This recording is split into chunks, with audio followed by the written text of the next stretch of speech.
নামাজের ক্ষেত্রে আমরা 10টা ভুল করি।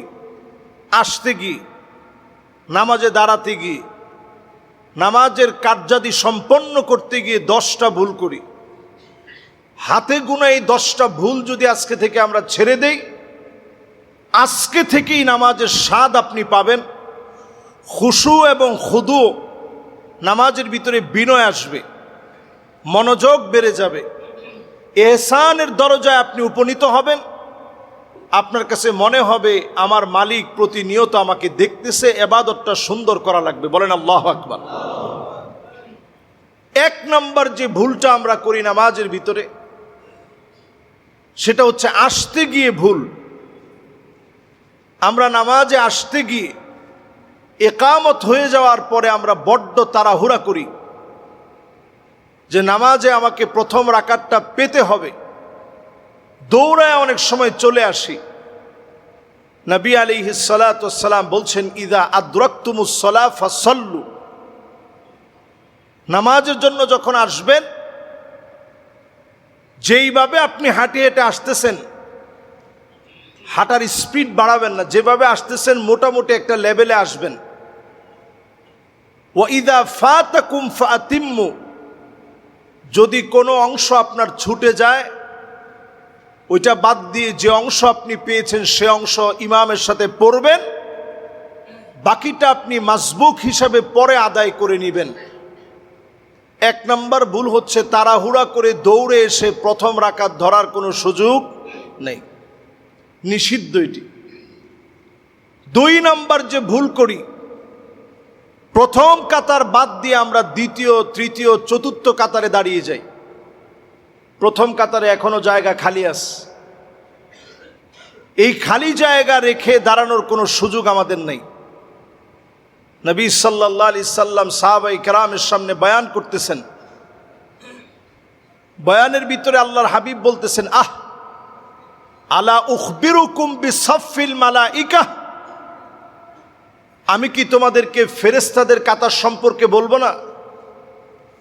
তারা আল্লাহর সামনে কিভাবে কাতারবদ্ধ হয়ে দাঁড়ায় থাকে। সাহাবায়ে কেরাম বড় আগ্রহ নিয়ে বলতেছেন, ইয়া রাসূলুল্লাহ, কিভাবে ফেরেশতারা দাঁড়ায়? নবীজি বললেন, আগে প্রথম কাতারটা পরিপূর্ণ হয়, এরপরের কাতার, এরপরের কাতার, এরপরের কাতার দাঁড়ায়। ঠিক নামাজের ভিতরে প্রথম কাতারের গুরুত্ব যদি তোমরা জানতা, হামাগুড়ি দিয়ে হলেও প্রথম কাতারের জন্য প্রতিযোগিতা করে চলে আসতা। সুবহানাল্লাহ। তাহলে 2 নম্বর ভুল, কাতারের ভিতরে জায়গা থাকা সত্ত্বেও দ্বিতীয় কাতারে দাঁড়ানোর কোনো সুযোগ নেই। 3 নম্বর যে ভুলটা আমরা প্রতিনিয়ত করি, সেই ভুলটা হচ্ছে নামাজের ভিতরে ফাঁকা রেখে রেখে দাঁড়ানো। আপনারা নিশ্চয়ই জেনে থাকবেন, যারা মক্কা মদিনায় গিয়েছেন, দেখবেন ইমাম সাহেব নামাজ শুরু করার আগেই বলে, সুদ্দুল খালাল, ইস্তাউ ইয়ারহামুকুমুল্লাহ, ইস্তাউ ওয়া'তাদিলু। আমরা জুমার দিন এটা বলে থাকি। অনেকে মনে করতে পারেন যে এটা বলার দরকারটা কি। নবীজি এই শব্দগুলো বলছেন, নবীজির পাক জবান থেকে এই শব্দগুলো বের হয়েছে। সোজা করো, মাঝখানের ফাঁকাগুলা বন্ধ করো। এই জায়গার ভিতরে শয়তান দাঁড়িয়ে যায়, ফলে আপনার অন্তরের ভিতরে কুমন্ত্রণা ঢুকে যায়, নামাজের মনোযোগ নষ্ট হয়। এজন্য যতটুকুন পারেন একটু চেপে চেপে আরেক ভাইকে জায়গা দিয়ে মহব্বত নিয়ে নামাজের ভিতরে দাঁড়াবেন। কাআন্নাহুম বুনিয়ানুম মারসুস। দেখলে এমন মনে হবে যে সীসা ডালা একটা প্রাচীর দাঁড়ায় আছে। বলেন আল্লাহু আকবার। তাহলে নামাজের 3টা ভুল গেল। 4 নাম্বার আরো একটা ভুল আমরা নামাজের ভিতরে আসার পরে করি, সেই ভুলটা হচ্ছে কাতার সোজা না হওয়া। একজনের পা আগে, একজনের পা পরে। দেখবেন এখানে দাগ দেওয়া আছে আমাদের মসজিদে। দাগটাকে যদি আপনি একটু মেপে দাঁড়ান, নামাজের কাতারটা সোজা হয়ে যাবে। নবী আলাইহিস সালাম বলেন, সাউ সুফুফাকুম, কাতারটাকে তোমরা সোজা করো। ফাইন্না তাসবিয়াতাস সুফুফ মিন তামামিস সালাহ, কারণ নামাজ পরিপূর্ণতা লাভ করবে যদি কাতার সোজা হয়। নামাজ পরিপূর্ণতার একটা অংশ হচ্ছে কাতার সোজা করা। তাহলে এই ভুলটাও এখন আমাদের ভিতরে আসছে। কয় নাম্বার গেল? 4 নাম্বার ভুল। 5 নাম্বারে নামাজের ভিতরে আসতে গিয়ে পড়তে গিয়ে যে ভুলটা করি, প্রথম রাকাত ধরেন আমি পাই নাই, ইমাম সাহেব রুকুতে চলে গেছে, রুকু থেকে উঠে গেছে, আমরা দাঁড়ায় থেকে অপেক্ষা করি যে ইমাম সাহেব এই রাকাত শেষ করে উঠবে, তারপরে আমি ইমাম সাহেবের ইক্তেদা করব। এটা 5 নাম্বার ভুল। যে অবস্থায় আপনি আসছেন, ইমাম সাহেব সেজদায় চলে গেছেন, আপনি আসা মাত্র ইমাম সাহেবের সাথে শামিল হয়ে যান। যদি আপনার জীবনের এটা শেষ সেজদা হয়ে থাকে, আপনি সেজদা দিতে গেছেন, সুবহানা রাব্বিয়াল আলা বলে যখন মালিককে ডাক দিয়েছেন, আল্লাহ পাক ওই অবস্থায় কবুল করে নিলেন। ওই অবস্থার ভিতরে মালিক যদি আপনাকে কবুল করে নেয়, শেষ কথাটা সুবহানা রাব্বিয়াল আলা, অবস্থাটা সেজদা অবনত অবস্থায়, এই 2টা বিষয় যদি মালিক কবুল করে নেন, অবশ্যই যিনি মাফ করে দিতে পারেন তিনি কে? এই জন্য সেজদা অবস্থায় যদি থাকে ইমাম সাহেব, আপনি সেজদায় চলে যাবেন। অপেক্ষা করা দরকার নাই, দাঁড়ায় থাকা দরকার নেই। আল্লাহর কাছে একটা সেজদা এত দামি, আকরাবু মা ইয়াকুনুল আবদ মির রাব্বিহি ওয়া হুয়া সাজিদুন ফাআকসিরুদ দুআ, সেজদায় গেলেই বান্দা আল্লাহর নিকটবর্তী হয়। এই সেজদা অবস্থায় যদি আপনি ইমামকে পেয়ে যান, আপনি সেজদা অবনত হবেন। দাঁড়ায় থেকে অপেক্ষা না, বরং সেজদা অবনত হতে হবে। এটা কয় নাম্বার ভুল? 5 নাম্বার ভুল। 6 নাম্বার যে ভুলটি আমরা করি, সেই ভুলটা হচ্ছে এই 6 নাম্বার ভুলটা আমাদের সমাজের ভিতরে প্রত্যেকেরই আছে, কম বেশি সবাই আমরা করি। নামাজের ভিতরে যখন আপনি দাঁড়ান, দাঁড়ানোর পর যখন ইমাম সাহেব গায়রিল মাগদুবি আলাইহিম ওয়ালাদ-দাল্লিন বলেন, তখন আমরাও আমিন বলবো। কি বলবো? অনেকে তখন ইমাম সাহেবের তেলাওয়াত শুনতেছেন, বলেন না, আমিন বলেন। ফেরেশতাদের সঙ্গে যদি এই আমিন মিলে যায়, আল্লাহ পাক আপনাকে এত দামি বানায় দিবে। ফেরেশতাদের আমিনের সাথে যদি মিলে যায়, আল্লাহ পাক আপনার গুনাহ খাতাগুলোকে মাফ করে দিবে। আল্লাহু আকবার। এজন্য তখন আমিন বলেন। 7 নাম্বার যে ভুলটা আমরা করি, নামাজের ভিতরে আসার পরে যদি 1 রাকাত আমরা না পাই, ধরেন 1 রাকাত আমার কাছ থেকে ছুটে গেছে, 1 রাকাত আমরা পাই নাই, এই 1 রাকাত না পাওয়ার পরে যখন আমার ইমাম সাহেব যখন সালাম ফিরিয়েছে, একদিকে সালাম ফিরানোর পরই আমরা দ্রুত পরিসরে দ্বিতীয়বার সালাম ফিরানোর আগেই দাঁড়ায় যাই। মনে মনে চিন্তা হচ্ছে যে আমি তো মাসবুক হয়েছি, সুতরাং আমার এখন আর দেরি করা দরকার নাই, আমি আমারটা পূরণ করি। ইমাম সাহেব 2 দিকে সালাম ফিরাবে, তারপরে আপনি উঠবেন, এর আগে আপনি উঠবেন না। ইমাম সাহেবের সালাম শেষে আপনাকে উঠা লাগবে। এটা কয় নাম্বার? 8 নাম্বার ভুল হচ্ছে যখন আমরা তাশাহুদে বসি, আমার তাশাহুদে বসে তাহিয়্যা অভিবাদন পড়া, আত-তাহিয়্যাত পড়া আমার জন্য শেষ হয় নাই, ইমাম সাহেব শেষ হয়ে গেছে, আমিও সঙ্গে সঙ্গে উঠে পড়ি। না, আপনি উঠবেন না। যদি একটু সময় বেশি লাগে আপনি আগে তাহিয়াটা পড়বেন, তারপরে আপনি উঠবেন। এই জন্য আমরা ইমাম সাহেবরা যারা আছি, ইমাম সাহেবরা আসতেই পড়ে, তাড়াহুড়া করার কোনো সুযোগ নেই। 9 নাম্বার যে ভুলটা আমরা করি, ইমাম সাহেব যদি কোনো ভুল করে ফেলে, ইমাম সাহেবকে লোকমা দিতে হবে। সেই লোকমা দিতে গিয়ে আমরা বলি আল্লাহু আকবার। কি বলি?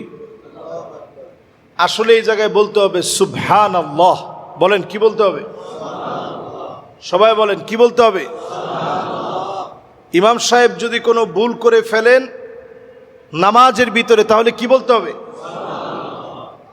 আপনি যখন সুবহানাল্লাহ বললেন, তখন ইমাম সাহেব একটা সহু সাজদা দিবে, নামাজ আল্লাহ তাআলা শুদ্ধ বানায় দিবেন। আল্লাহ কত সহজ করছেন। কিন্তু আমি আপনি অনেকেই আল্লাহু আকবার বলি, সুবহানাল্লাহ আজকে থেকে আমরা বলবো। এই 9টা গেছে, বাকি আছে একটা।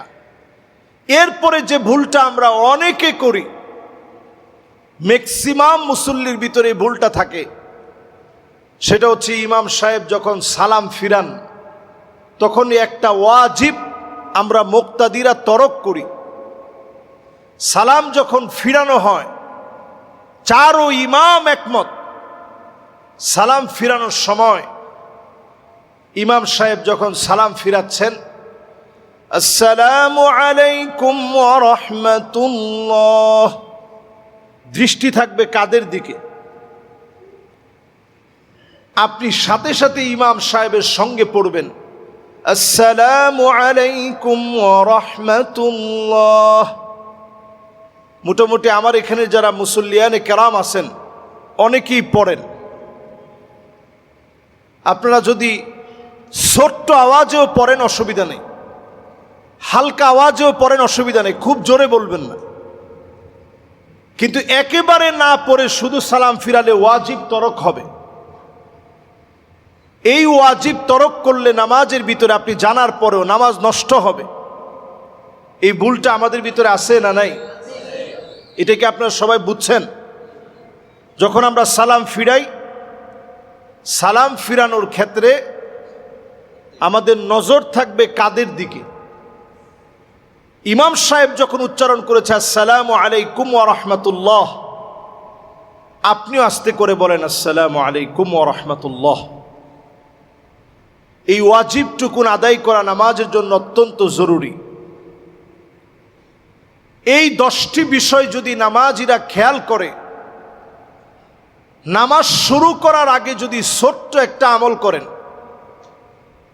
খুব বড় আমল না, ছোট একটা আমল। আল্লাহর নবী একদিন দেখলেন সাহাবাই কেরামের মধ্যে কেউ একজন এমন কিছু নামাজের আগে, শুরু করার আগে পড়েছে, নবীজি দেখলেন 7 আকাশ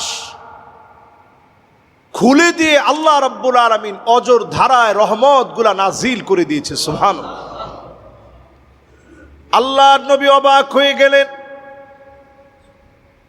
নামাজের সালাম ফিরিয়ে নবীজি বললেন, তোমাদের ভিতরে কে এমন আছে, এমন কিছু নামাজের ভিতরে তুমি পড়েছ, আল্লাহ পাক তোমার জন্য 7 আকাশের দুয়ার খুলে অজর ধারায় রহমত নাজিল করে দিয়েছে। কেউ হাত তুলে না। একজন সাহাবী হাত তুললেন, ওগো নবীজি, আমি অতিরিক্ত 3টা বাক্য বলেছি, আল্লাহু আকবার কাবীরা ওয়ালহামদুলিল্লাহি কাসীরা ওয়া সুবহানাল্লাহি বুকরাতাও ওয়া আসীলা। আল্লাহু আকবার কাবীরা ওয়ালহামদুলিল্লাহি কাসীরা ওয়া সুবহানাল্লাহি বুকরাতাও ওয়া আসীলা। এই তিনটা বাক্য বলেছি। আল্লাহর নবী বললেন, আমি যখনই দেখেছি 7 আকাশের দুয়ার খোলা হয়ে গেছে, অজর ধারায় আল্লাহ পাক রহমত নাজিল করতেছে, আমার বুঝতে বাকি নেই আমার সাহাবীদের মধ্যে এমন কোন একটা আমল হয়েছে যার কারণে মালিক খুশি হয়ে গেছে। ছোট্ট এই আমলটা যদি নামাজ শুরু করার পূর্বে বলতে পারেন, আপনার জন্য 7 আকাশের দুয়ার যিনি খুলে দিবেন তিনি কে? কখন পড়বেন? নামাজ শুরু করার আগে। ইমাম সাহেব তেলাওয়াত করতেছেন, আপনি এসে দাঁড়িয়েছেন, মনে মনে ছোট্ট করে পড়ে ফেলেন, আল্লাহু আকবার কাবীরা ওয়ালহামদুলিল্লাহি কাসীরা ওয়া সুবহানাল্লাহি বুকরাতাও ওয়া আসীলা। সহজ না কঠিন? আমি একটু চুপ থাকি, আপনারা বলেন তো দেখি 1 নাম্বারটা কি? আর একটু জোরে বলেন তো 1 নাম্বারটা কি? মাশাআল্লাহ, আল্লাহর নামটা যেই তো সবচেয়ে দামি। বড় আওয়াজে আপনারা বললেন আল্লাহু আকবার কাবীরা। 2 নাম্বার, 3 নাম্বার মাশাআল্লাহ ওয়া সুবহানাল্লাহি বুকরাতাও ওয়া আসীলা। এই 3টা বাক্য যদি শুধু আপনি বলতে পারেন, আল্লাহর কাছে আপনার দাম কেমন? আব্দুল্লাহ বিন ওমর বলতেছে, আমি নবীজির সামনে বসা ছিলাম, নবীজির সামনে বসে আমি নবী করিম সাল্লাল্লাহু আলাইহি ওয়াসাল্লামের এই কথা যখন শুনলাম, সাহাবীর আমলটা যখন আমি শুনলাম, মা তারাকতুহুন্না মুনযু সামিআতুন নবী সাল্লাল্লাহু আলাইহি সাল্লাম, এই 3টা বাক্যের কথা যখন নবীজির পাক জবান থেকে শুনলাম, জিন্দেগিতে আর কোনোদিন আমি এই আমলটা ছাড়ি নাই। সুবহানাল্লাহ বিহামদিহি। আজকে যদি আপনি নিয়ত করেন যে নামাজের স্বাদ আমারে পেতেই হবে, মনোযোগ বাড়াইতে হবে নামাজে, নামাজের ভিতরে স্বাদ আনতে হবে, যদি আজকে থেকে আপনি নিয়ত করে এটা পড়েন, আপনি দেখবেন নামাজের স্বাদ বেড়ে যাবে, নামাজের ভিতরে একটা লাজ্জা পাবেন, তালাজ্জুজু সলাহ, নামাজের ভিতরে একটা স্বাদ অনুভূত হবে। এরপরে যখন আপনি সেজদা থেকে রুকু থেকে যখন উঠবেন,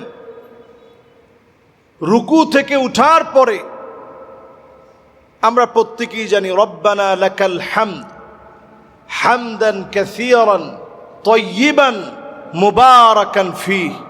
এতটুকুন যদি আল্লাহর কোনো গোলাম পড়ে, একদল ফেরেশতা শুধু এটার সওয়াব লিখবে। সুবহানাল্লাহ বিহামদিহি। সহজ কথা না, একবারে সহজ বিষয় হলেও সওয়াবটা কত বেশি চিন্তা করেন।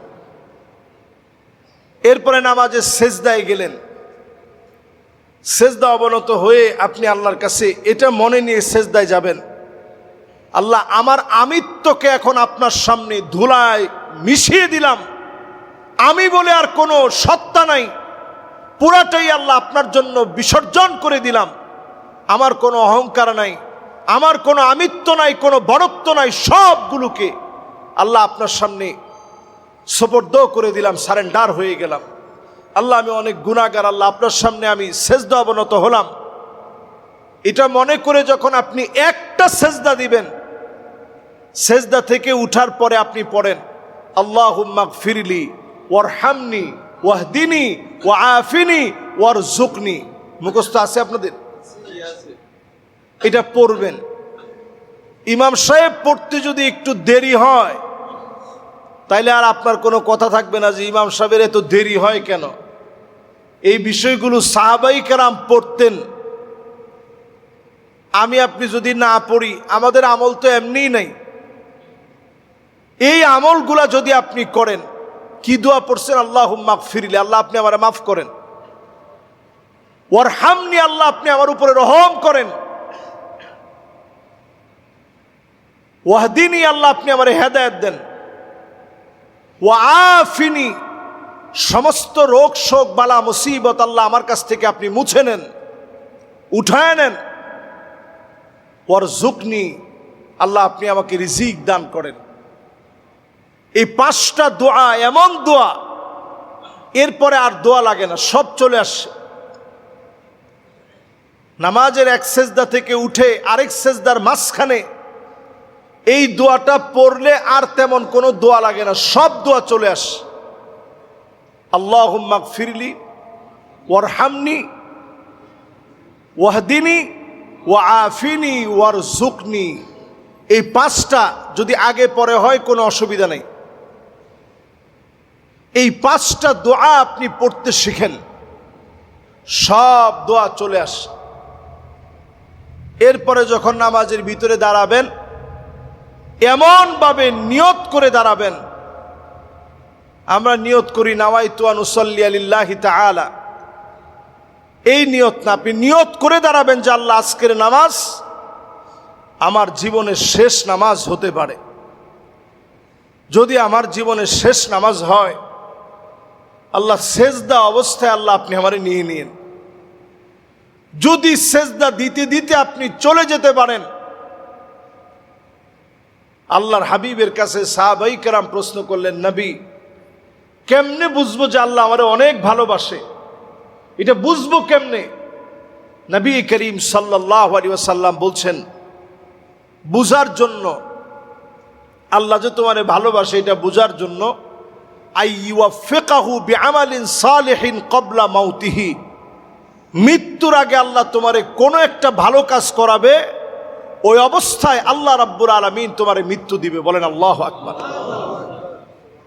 এই জন্য নামাজের ভিতরে আমরা যখনই আসি, যখনই বসি, যখনই নামাজের জন্য দাঁড়াই, প্রত্যেকটা অবস্থায় ওই হাদিসে জিবরিল অনুযায়ী আপনি বারবার চিন্তা করেন, আমি তো আল্লাহরে দেখতে পারি না, কিন্তু আমার আল্লাহ তো আমারে দেখে, আমার মনের খবর জানে, আমার মস্তিষ্কের ভিতরে কি চলতেছে জানে, অন্তরের ভিতরে কি এখন উদয় হয়েছে আল্লাহ রাব্বুল আলামিন জানেন। এটা মনে করে যখন আল্লাহর সামনে দাঁড়াবেন, আপনার নামাজের মনোযোগ ঠিক থাকবে। নামাজ যখন আপনি শেষ করলেন, এবার কিছু তাসবিহ পড়েন। যেমন আমরা দেখবেন জুমা বারেও আয়াতুল কুরসিটা পড়ি। এই আয়াতুল কুরসিটা আপনি শুধু জুমা বারে না, 5 ওয়াক্ত নামাজের পরে যদি আয়াতুল কুরসি আপনি পড়েন, হাবিব আলাইহিস সালাতু ওয়াস সালাম বলেন, যদি কেউ আয়াতুল কুরসি 5 ওয়াক্ত নামাজের পরে পড়ে, মান ক্বারা আয়াতুল কুরসি দুবুরা কুল্লি সালাতিন মাকতুবাতিন লাম ইয়ামনাহু মিন দুখুলিল জান্নাহ ইল্লা আইয়ামুত।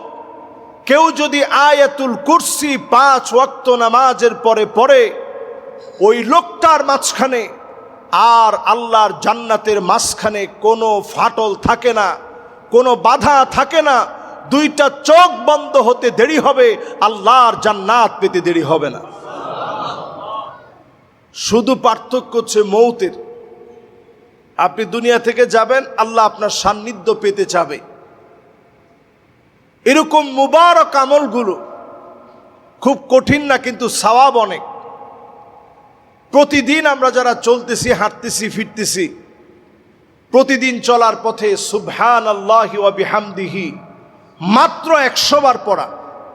সুবহানাল্লাহি ওয়া বিহামদিহি, সবাই বলি সুবহানাল্লাহি ওয়া বিহামদিহি। এতটুকুন যদি 100 বার আল্লাহর কোনো গোলাম পড়ে, আল্লাহর হাবিব বলেন, হুত্তাত আনহু খতায়াহু ওয়া ইন কানাত মিছলা জাবাদিল বাহর, সমুদ্রের ফেনা পরিমাণ অজস্র গুনাহ যদি আপনার হয়ে যায়, কোটি কোটি গুনাহ করে ফেলেছেন, অজস্র গুনাহ করে ফেলেছেন, আল্লাহর কাছে মনোযোগ দিয়ে যদি পড়তে পারেন 100 বার পড়তে দেরি হবে, যিনি মাফ করতে দেরি করবেন না তিনি কে?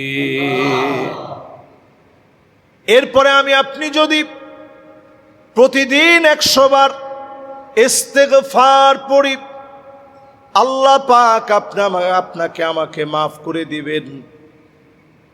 ইস্তেগফারের মাধ্যমে গুনাহগুলো মাফ পাবে। লা হাওলা ওয়ালা কুওয়াতা ইল্লা বিল্লাহিল আলিয়্যিল আযীম। জান্নাতের একটা কানজুন মিন কুনুজিল জান্নাত, জান্নাতের একটা খনি আপনি পেয়ে গেলেন। এইভাবে যদি প্রতিনিয়ত আমল করেন, যিনি আপনাকে আমাকে দামি বানায় দিবেন তিনি কে? অধিক পরিমাণে দরুদ শরীফ পড়া, নবীজির শাফাত পাওয়ার জন্য এটা অত্যন্ত জরুরি একটি আমল। 100 বার অন্তত প্রতিদিন দরুদ শরীফ পড়েন। আর কিছু পারেন আর না পারেন এতটুকুন বলেন সাল্লাল্লাহু আলাইহি ওয়াসাল্লাম, সাল্লাল্লাহু আলাইহি ওয়াসাল্লাম, সাল্লাল্লাহু আলাইহি ওয়াসাল্লাম। এতটুকুন অন্তত আপনি 100 বার প্রতিদিন পড়েন। প্রত্যেকটা দিনে আপনি 1 টাকা হলেও দান করেন। 1 টাকা দান করা মাত্র আপনার নামটা দানকারীদের খাতায় আল্লাহ তাআলা লিপিবদ্ধ করলেন। প্রত্যেক দিন যখন আপনি দান করলেন, প্রত্যেক দানের সঙ্গে সঙ্গে মালিক আপনাকে স্মরণ করল। আল্লাহু আকবার। প্রতিদিন যখন আপনি একবার জিকির করলেন, মালিক আপনাকে স্মরণ করল। প্রতিদিন যখন নামাজের জন্য আসলেন, আল্লাহ পাক আপনার সঙ্গে কথা বলে। প্রত্যেক আয়াতে কারিমা সূরা ফাতিহার প্রতিটা আয়াত তেলাওয়াতের পরে আমার আল্লাহ আপনার সঙ্গে কথা বলবে। প্রত্যেক দিন আল্লাহর সঙ্গে আপনার সম্পর্ক প্রতিনিয়ত বৃদ্ধি পাবে। এতে করে আপনি আমি ইবাদতের স্বাদ পাব। এই ইবাদতের স্বাদ পেয়ে যদি আপনি হারাম ছেড়ে দেন, ওলিদের ওলি হিসাবে যিনি কবুল করে নেবেন তিনি কে? তখন আপনার কাছে মনে হবে যে আমার মালিক আমারে দেখতেছে। অন্যায় করার আগে আপনার কলিজা কেঁপে উঠবে। বর্তমান সময়ে সবচেয়ে বড় গুনাহ হচ্ছে আমরা গুনাহকে গুনাহ মনে করি না, মনে করি এটা তো স্বাভাবিক ব্যাপার। এই গুনাহ তো সবাই করে। শয়তান মানুষকে কয়েকটা চাবি দেয়। এর মধ্যে 1 নাম্বার চাবি হচ্ছে শয়তান এই খেয়ালটা আমার ভিতরে ঢুকায় দেয় যে তুমি যেই গুনাহ করতেছো এই গুনাহ সবাই করে। তুমি যে মোবাইলের ভিতরে নাটক দেখতেছো, সিনেমা দেখতেছো, গান শুনতেছো, এগুলো সবাই শোনে। এগুলো কোনো বড় কিছু না। 2 নাম্বার যেই চাবিটা শয়তান আমাদেরকে দেয়,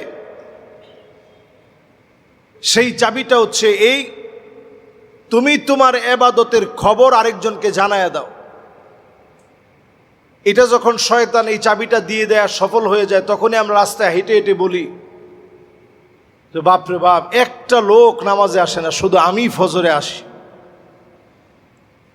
একটা লোকেরও নামাজের প্রতি কোনো মহব্বত নেই, শুধু আমার আস। এটাকে আরবিতে বলে আনানিয়া, মানে আমিত্ব। এই আমিত্ব যদি শয়তান আপনার ভিতরে ঢুকাই দিতে পারে যে শুধু আমি, আর কেউ কিছু করে না, আমি দান করি, আমি যাকাত দিই, আমি হজ করছি, আমি উমরা করি, এটা যদি শয়তান আপনার ভিতরে ঢুকাই দিতে পারে, শয়তান সফল। 3 নাম্বার শয়তানের চাবি হচ্ছে আইয়ুজিবুকা আলা নাফসিক। আপনার নিজের ভিতরে বড়ত্ব এত বাড়ায় দেয়, আপনি মনে করেন আমার চাইতে বড় কেউ নেই। আপনার জ্ঞান আপনার কাছে এমন মনে হয় যে আমি সবচেয়ে জ্ঞানী।